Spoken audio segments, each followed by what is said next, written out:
اعوذ باللہ من الشیطان الرجیم بسم اللہ الرحمن الرحیم وبہ نستعین وصلی اللہ علی سیدنا محمد واہل بیتہ الطیبین الطاہرین اللہم صلی علی محمد وآل محمد وعجل فرجہم۔ یہ آڈیو اس کتاب کا ہے ان سرچ آف انفینٹی، جس کا اردو نام ہے بے نہایت کی تلاش میں، اور یہ آڈیو 5th چیپٹر سے ریلیٹڈ ہے۔ لیکن اس سے پہلے کہ میں 5th چیپٹر شروع کروں، آپ سے کچھ مطلب شیئر کرنا ہے۔ وہ یہ کہ جب ہم نے اس فیملی کو پوچھا کہ آپ نے اپنے ایکسپیرینسز شیئر کیے ہیں بِنَ الظُّلُمَاتِ إِلَى النُّورِ، یعنی ظلمات سے نکل کر نور کی طرف کیسے آپ نے حرکت کی، کیسے اس ہدف تک پہنچے، تو بجائے اس کے کہ آپ ہمیں یہ مطالب بتائیں کہ آپ کس طرح دینی مطالب میں ترقی کر رہے تھے، آپ ہمارے ساتھ چیریٹی والے ایکسپیرینسز شیئر کر رہے ہیں۔ تو اس کے پیچھے چھپا ہوا راز کیا ہے، یہ بتائیے۔ تو اس فیملی نے شیئر کیا کہ دیکھیں، خداوند متعال سورہ بقرہ میں فرماتا ہے، بسم اللہ الرحمن الرحیم، الف لام میم ذالک الکتاب لا ریب فیہ ھدی للمتقین۔ اب پھر آ کر خداوند متعال یہ متقین کی تعریف کرتا ہے، ان کو ایکسپلین کرتا ہے اور کہتا ہے، الذین یؤمنون بالغیب ویقیمون الصلاۃ ومما رزقناہم ینفقون۔ پھر آپ جب اس کی 5ویں آیت دیکھیں گے تو خداوند متعال فرماتا ہے، اولئک علی ھدی من ربہم واولئک ھم المفلحون۔ تو خداوند متعال فرما رہا ہے کہ انفاق کرو، اور ابھی تک ہم نے جو باتیں شیئر کی ہے وہ اسی بارے میں تھی کہ ہم نے انفاق کیا ہے، کبھی پیسوں کا انفاق کیا ہے، کبھی وقت کا انفاق کیا ہے، کبھی خود کا انفاق کیا ہے، اور خداوند متعال کہہ رہا ہے کہ جو انفاق کرتے ہیں وہی خدا کی طرف سے ہدایت پہ ہے اور وہی کامیاب لوگ ہیں۔ تو ہم یہی ہمارے ایکسپیرینس شیئر کر کے دکھانا چاہتے ہیں کہ جو ہر چھوٹی چیز ہم کر رہے تھے، جو خالصانہ خدا کی راہ میں کر رہے تھے، خدا کی خوشنودی کے لیے، وہ ہر چھوٹی چیز کس طرح سے ہمارے اعتقادات پر، ہمارے ایمان پر، ہمارے اعمال پر اثر کر رہی تھی، اور اسی اثر کی وجہ سے کس طرح خداوند متعال راستے کھول رہا تھا تاکہ وہ ہمیں دعوت کرے ہدایت کی طرف، نیکی کی طرف اور کامیابی کی طرف، اور آخرکار اس نے ہمیں اس مرحلے تک پہنچا دیا جہاں سے ہماری ٹریک چینج ہو گئی اور ہم اس دنیا طلبی کو چھوڑ کر پوری طرح سے خدا کی خدمت میں لگ گئے۔ تو یہ مطلب انہوں نے شیئر کیا ہے۔ ہو سکتا ہے بہت سارے لوگ جو یہ لیکچر سن رہے ہیں ان کے ذہن میں یہ سوال رہا ہوگا کہ جب آپ کہہ رہے ہیں من الظلمات الی النور، تو اس میں آپ نے کوئی دینی مطلب خاص بیان نہیں کیا ہے۔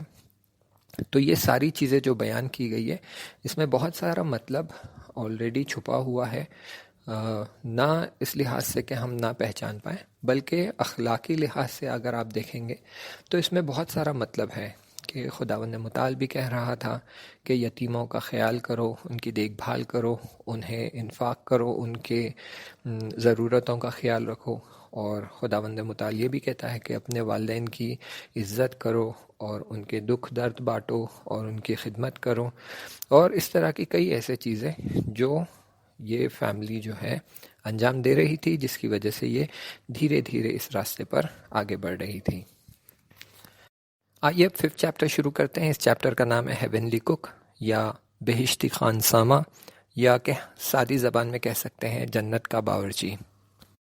اب یہ تو کوئی راز کی بات نہیں ہے، ہم سب جانتے ہیں کہ کالج کا کھانا کیسا ہوتا ہے، اور ہمارا کالج بھی کوئی استثناء یا ہٹ کر نہیں تھا۔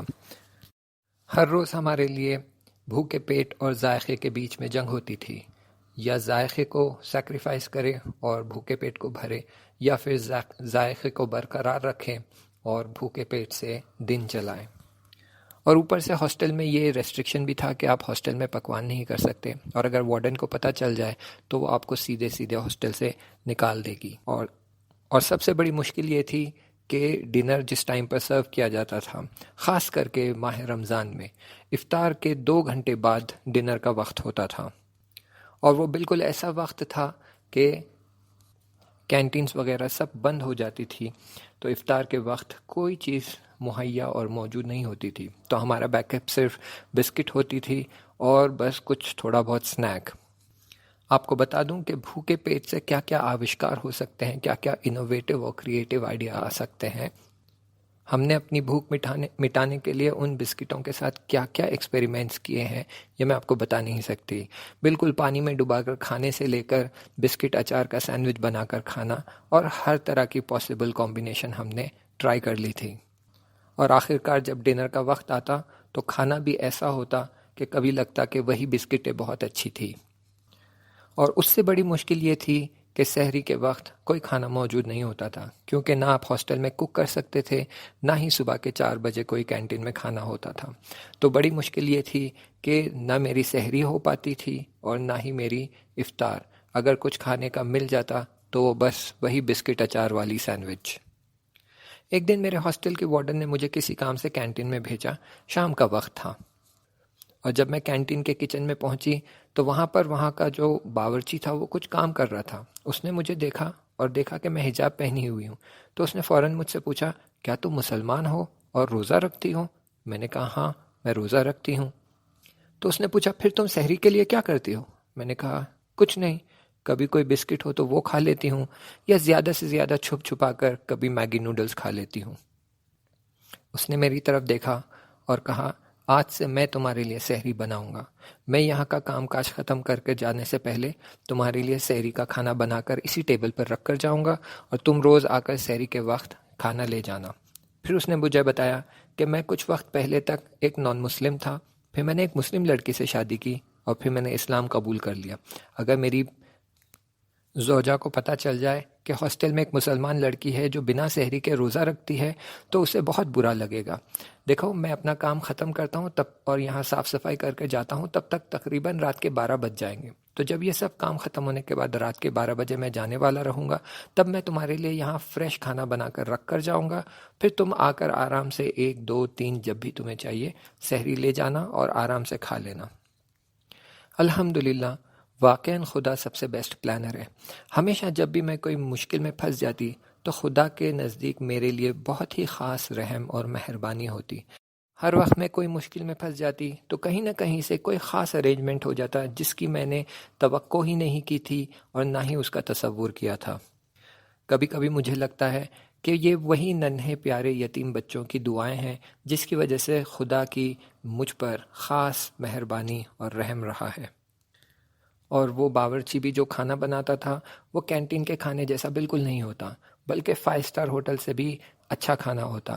ظاہراً یہ اس کا اخلاص تھا جس کی وجہ سے کھانے میں ایک خاص ذائقہ تھا. الحمدللہ ماہ رمضان کا سارا مہینہ ایسے ہی گزرا. وہ ہر روز میرے لیے سحری رکھ جاتا اور میرے لیے روزہ رکھنا آسان ہو جاتا. دعا کرتی ہوں اور خدا سے التجا کرتی ہوں کہ ہر غریب، فقیر اور مسکین شخص کو خداوند متعال رزق عطا کرے، مخصوصاً وہ بچے جو عراق، یمن، فلسطین اور کشمیر جیسی جگہوں پر بڑی مشکلات میں پھنسے ہوئے ہیں اور بھوکے پیٹ اپنا گزارا کرتے ہیں. خدایا پروردگارا ہر مومن، ہر مومنات، تمام مسلمین و مسلمات کو اپنی بارگاہ سے رزق عطا کر. انشاءاللہ آگے کا مطلب اگلے لیکچر میں. تب تک کے لیے التماس دعا. خدا حافظ.